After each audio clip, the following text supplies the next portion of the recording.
Hello, I'm Dominic Ponsford, editor of Press Gazette, and welcome to my weekly video blog, where I give you 3 pearls of wisdom from my take on the week's journalism news. So first up, I'm going to talk about Francois Hollande. That's been really the big media story, the news in France that he's been caught playing away from his partner. Now, the actress who he's been seeing has said she's going to sue Closer magazine in France for breach of privacy. They've got very strong privacy laws over there. The big question for me is, what would happen if this happened in the UK? Would the politician have a case for breach of privacy? I think no. If you look at the developing case law on this, judges have been pretty clear that if someone's a role model, if they're caught having an extramarital affair at any rate, then the press has got a right to publish that. And there's been some high-profile cases of Premiership footballers, such as Rio Ferdinand and John Terry, where tabloids have been able to write about their extramarital shenanigans.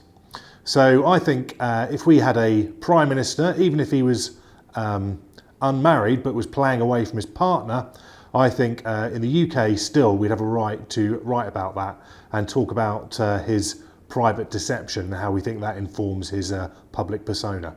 Next up, I'm going to talk about some information that's come to light this week from the labour force survey, which looks like quite good news for journalists. It suggests that the number of journalists has recovered now in the UK to pre-recession levels. So in 2008, there were 67,000 people describing themselves as journalists in the labour force survey. In 2013, in the last one, in the spring of this year, there's 70,000 people describing themselves as journalists. So on the face of it, it looks quite encouraging for people in this business. It's generated quite a lot of debate this week on the website about what a journalist is and who these new journalists are.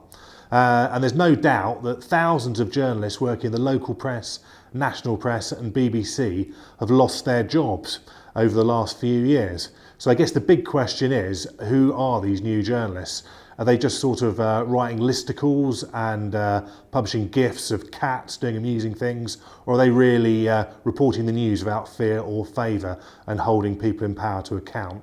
That's certainly something we're going to try and investigate further on Press Gazette. And finally this week we had the World Association of Newspapers embarking on its first ever press freedom mission to the UK. They're concerned about the Royal Charter on press regulation and also about the way the UK government's reacted to surveillance revelations in The Guardian.